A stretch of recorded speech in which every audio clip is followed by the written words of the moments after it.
guys, so I am sitting on the Celestina Warbeck stage as a train is going by, apparently. Not actually a real train, but anyway, so I'm waiting here for a couple of friends from our annual pass holder who are coming so we can all go be together for Halloween Horror Nights. So it should be a really fun night.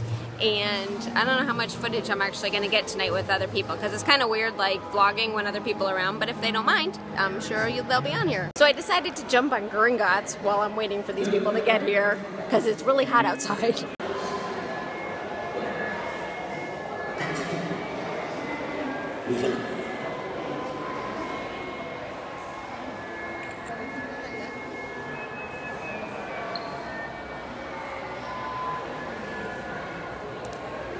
So I figured I'd take some videos of Diagon Alley while I have the opportunity to do so.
This is Fishy green ale with fish eggs from the Fountain of Fair Fortune in Diagon Alley.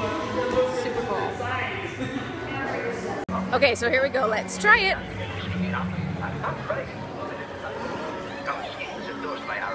Oh my gosh, it is so good. It's like green, like lime or something, and then the little bobo berry thingies there are blueberry. It's really, really good. Very refreshing. A winding road at twilight.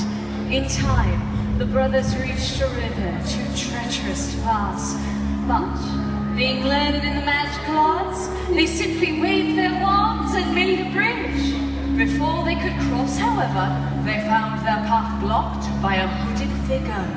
It was Death, and he felt cheated because travelers usually drowned in the river. But Death was cunning. He pretended to congratulate the brothers upon their magic and said that each of them had earned a prize for having been clever enough to evade him. The oldest brother, who was a combative man, asked for a wand more powerful than any in existence, a wand that must always win duels for its owner. So Death fashioned him one from an elder tree that grew nearby. Then the second brother, who was an arrogant man, decided that he wanted to humiliate Death still further and asked for the power to recall others from Death. So Death picked up a stone from the riverbank and gave it to him. Finally, Death turned to the third brother, a humble and wise man. He did not trust Death, so he asked for something that would enable him to go forth from that place without being followed by Death. And Death, most unwillingly, handed over his own cloak of invisibility. In due course, the brothers separated, each for his own destination. The first brother traveled to a distant village where he sought out a wizard with whom he had once quarreled. Naturally, with the elder wand as his weapon, he could not fail to win the duel that followed. Leaving his enemy upon the floor, the oldest brother proceeded to an inn where he boasted loudly of the powerful wand he had snatched from Death himself. Felt made him invincible. But that very night, another wizard crept upon the oldest brother as he lay upon his bed, whereupon he stole the wand and with it the brother's life.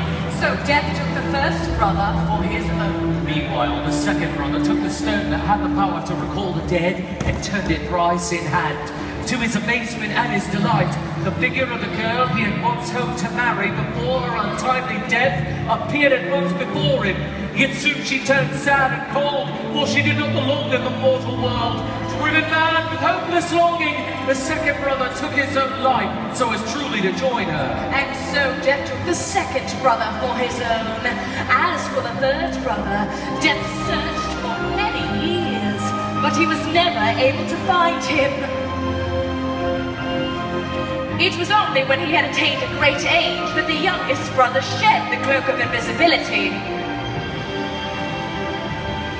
and gave it to his son.